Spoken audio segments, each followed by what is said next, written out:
Congress party అధికారంలోకి వచ్చి ఏడాది దగ్గరలో ఉంది. వాస్తవంగా 6 గ్యారెంటీలు అమలు లేదు. 420 ఏదైతే హామీలు ఇచ్చారో దాన్ని ఊసేలేదంటే అంటూ బీఆర్ఎస్ నేతలు అయితే ఆరోపిస్తున్నారు. ప్రస్తుతం మనతో పాటు మాజీ కార్పొరేషన్ చైర్మన్ రాకేష్ ఉన్నారు. ఆయనతో మాట్లాడించే ప్రయత్నం చేద్దాం. చెప్పండి, వాస్తవంగా తెలంగాణ రాష్ట్రంలో కాంగ్రెస్ పార్టీ అధికారంలోకి వచ్చి 10 నెలలు అంటే సంవత్సరం దగ్గరకు వస్తుంది. ఇప్పటి వరకు కూడా 6 గ్యారెంటీలు అమలు చేయకుండా కాలయాపన చేస్తూ నెట్టుకుంటూ వస్తుంది. దాని మీద మీరేం చెప్తారు? ఇప్పటివరకు కాంగ్రెస్ పార్టీ ఎలక్షన్లలో ఇచ్చినటువంటి హామీలు అమలు చేయకపోగా ఆల్రెడీ అమలవుతున్నటువంటి పథకాలన్నింటినీ తెలంగాణ రాష్ట్రంలో బంద్ చేసినటువంటి పరిస్థితి. వారు ఏదైతే 6 గ్యారెంటీలు 13 హామీలు ఇచ్చారో, 420 గ్యారెంటీలు ఇచ్చారో వేటిని కూడా ఇప్పటివరకు అమలు చేయలేదు. గతంలో కేసీఆర్ గారి ప్రభుత్వంలో దేశం మొత్తానికి ఆదర్శంగా నిలిచినటువంటి రైతు బంధు పథకాన్ని మొన్న రైతులకు వేయనటువంటి పరిస్థితి. ఆ పథకాన్ని అమలు చేయడం ఆపేశారు. అదేవిధంగా రైతు బీమాను కూడా ఆపేశారు. వాటితో పాటుగా మహిళలకు ఏదైతే ఇస్తున్నటువంటి అంటే వడ్ల కొనుగోలు కూడా ఆగిపోయింది. ఎక్కడ కూడా మనకు ధాన్య బస్తాలు కూడా ఇస్తారు, గోనె సంచులు ఇవ్వలేనటువంటి పరిస్థితి. వాటితో పాటు ఏదైతే బాలింతలకు ఇస్తున్నటువంటి కేసీఆర్ కిట్ కావచ్చు, లేకపోతే అమ్మాయి పుడితే 12,000, అబ్బాయి పుడితే 13,000, అమ్మాయి పుడితే 12,000, అబ్బాయి పుడితే ఇచ్చేటువంటి స్కీమ్ కావచ్చు, వాటన్నిటిని బంద్ చేయడం జరిగింది. అంతేకాకుండా మనం చూస్తున్నాం ఈరోజు గురుకుల పాఠశాలలో లేకపోతే మధ్యాహ్న ఆహార భోజన పథకంలో కూడా ఫుడ్ పాయిజన్ అని చెప్పేసి చాలామంది సొంతంగా రేవంత్ రెడ్డి గారి కాన్స్టిట్యున్సీలోనే వాళ్ళంతా హాస్పిటల్లో పాలైనటువంటి దాఖలాలు చూస్తున్నాం.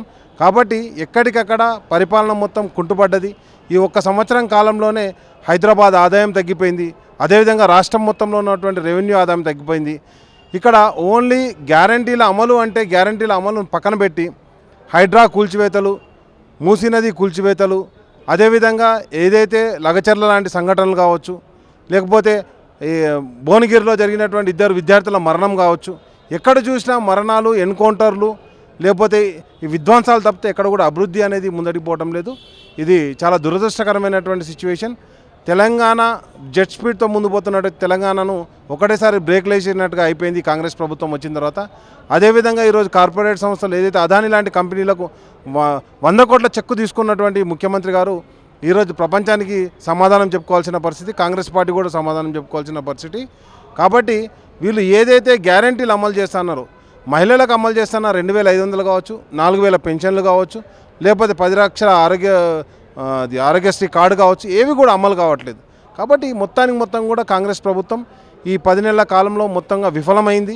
ప్రజలందరూ కూడా ఈరోజు ఆల్రెడీ ఏదైతే 1 ఇయర్ సంబరాలు చేసుకుందామని ప్రజల మధ్యలోకి పోయినప్పుడు వాళ్ళందరూ ప్రజలనే ప్రశ్నించడం జరుగుతుంది.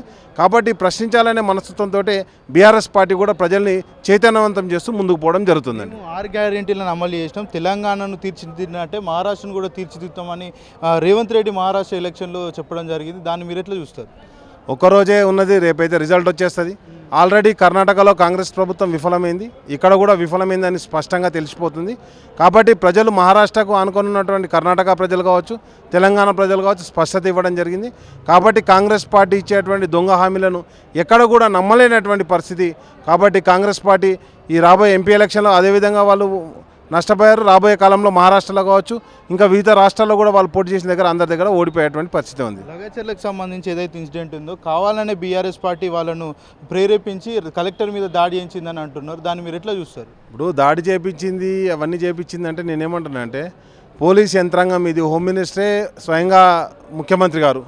కాబట్టి నేనేమంటున్నా అంటే ముఖ్యమంత్రి గారి దగ్గరే లేకపోతే కోర్టుకు చెప్పడం, మాటల్లో చెప్పడం కాదు, కోర్టుకు కావాల్సిన సాక్ష్యాధారాలు అవి లేని సంఘటనలు సృష్టించడం ద్వారా ఏదో మేము రాజకీయ లబ్ధి పొందామని చూస్తారు. కానీ ప్రజలకు అన్నిటికీ స్పష్టంగా అర్థమవుతుంది. కాబట్టి ప్రజలు స్పష్టతతో ఉన్నారు. కాబట్టి ఇప్పటికీ సర్పంచ్ ఎలక్షన్లు పెట్టడం లేదు, ఎంపీటీసీ జెడ్పీటీసీ ఎలక్షన్లు కూడా పెట్టడం లేదు. అంటే అక్కడ ఉన్నటువంటి స్థానిక నాయకులు ఎవరైతే ఉన్నారో కేటీఆర్తో టచ్లో ఉన్నారు, ఇది కేటీఆర్ వేయించిండు, అతి త్వరలో జైలుకి వెళ్తున్నారని కూడా కాంగ్రెస్ నాయకులు చెప్పే సందర్భం చూసినాం.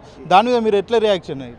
ఇప్పటికీ కేసీఆర్ గారిని జైలుకు పంపిస్తాను 5-6 సార్లు అటెంప్ట్ చేయడం జరిగింది. ఒకటి వాళ్ళ రాజ్పాకాల్ గారి ఇంట్లో గృహప్రవేశం ఫంక్షన్ అవుతుంటే దాన్ని ఏదో రేవ్ పార్టీగా చిత్రీకరించడానికి ప్రయత్నం చేశారు. అదేవిధంగా లఘుచర్ల సంఘటన కావచ్చు, లేకపోతే రేస్ కోర్సు కావచ్చు, ప్రతిసారి కేటీఆర్ గారు కేంద్రంగానే కేటీఆర్ గారిని ఏ విధంగా అరెస్ట్ చేయాలని ఒక కుట్రపూరితమైనటువంటి ధోరణితో ముందుకు పోతున్నారు తప్పితే ఎక్కడ కూడా అక్కడ జరిగిన సంఘటన నిజమా కాదా? నువ్వు చెప్పినావు నిన్న వరంగల్ సభలో అక్కడ తొండలు గుడ్లు పెడతాయని.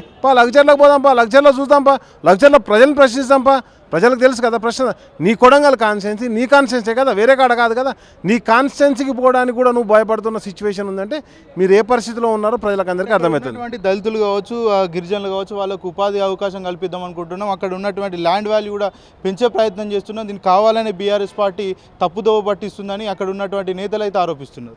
నేతల ఆరోపణ కాదండి, వాళ్ళ అన్నదమ్ముల ఆరోపణలు కాదు. మనం అడిగేది స్పష్టంగా మీరు ఏదైతే R&R ప్యాకేజ్ ఇస్తా అంటుర్రో R&R ప్యాకేజ్ ఇప్పటివరకు ప్రకటించిర్రా? కొడంగల్లో 70 ఎకరాలు ప్రజల దగ్గర నుంచి లాక్కున్నారు. ఆ 70 ఎకరాలు ఇప్పటివరకు మీరు చెక్కులు డబ్బులు ఇచ్చారా? మీ కార్యకర్తలకు ఒక రేటు, బయట వాళ్ళకు ఒక రేటు చొప్పున నడుస్తుంది. కాబట్టి ఆ భయంతో, ఆ 70 ఎకరాల భయంతో ఈరోజు లఘుచర్లలో కూడా ప్రజలు దుగ్గ్యాల మండలం, లఘుచర్ల ఒకటే గ్రామం కాదు, దుగ్గ్యాల మండలం, రోటిగడ్డ దండ కావచ్చు, లఘుచర్ల కావచ్చు, వీటన్నిటి కూడా ఏమంటున్నారంటే ఆ దుగ్గ్యాల మండలంలో 7-8 గ్రామాలు ఏవైతేనే వాళ్ళందరూ కూడా వీళ్ళకి భూములు ఇవ్వడానికి భయపడుతారు. కానీ దౌర్జన్యపూరితంగా వ్యవహరిస్తారు. తప్పకుండా ప్రజలు ప్రజాక్షేత్రంలో తేలుకోవడం జరుగుతుంది. లగచర్లకు సంబంధించి కలెక్టర్ అయితే ఎలాంటి దాడి జరగలేదు, దాన్ని దాడిగా చెప్పకండి, అది కేవలం ఆక్రోశం వెళ్ళ చూపిరు తప్ప నా మీద ఎలాంటి దాడి జరగలేదని కలెక్టర్ చెప్పారు.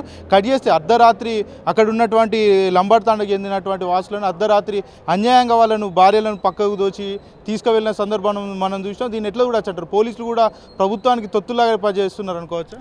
ఇప్పుడు ఒకటి ప్రధానంగా ఇక్కడ ఉత్పన్నమయ్యే సమస్య ఏంటంటే అసలు మీకు కంప్లైంట్ ఇచ్చింది ఎవరు? ఇప్పుడు లగచర్ల సంఘటన జరిగింది అంటారు, కలెక్టర్ ఏమో నా మీద దాడి జరగలేదు అంటారు, మీరేమో కేసులు పెట్టి అరెస్ట్ చేస్తారు. ఏ విధంగా అరెస్ట్ చేస్తారు? ఎవరు మీకు కంప్లైంట్ ఇచ్చింది ఎవరు? ఆ కంప్లైంట్ అయితే ఉండాలి కదా. అదేవిధంగా నేను ఏమంటానంటే కంప్లీట్గా పోలీస్ వ్యవహరిస్తున్న వ్యవహార శైలిని ఏదైతే SC/ST కమిషన్ కూడా తప్పు పట్టడం జరిగింది, ఆల్రెడీ ఒక DSPని అటాచ్ చేయడం జరిగింది. రాబోయే కాలంలో కూడా అందరి మీద చర్యలు తీసుకునేదాకా పోరాటం బీఆర్ఎస్ పార్టీ తరఫున, మా వర్కింగ్ ప్రెసిడెంట్ KTR గారి తరఫున, KTR ఆధ్వర్యంలో మేము పోరాటం కొనసాగిస్తామండి.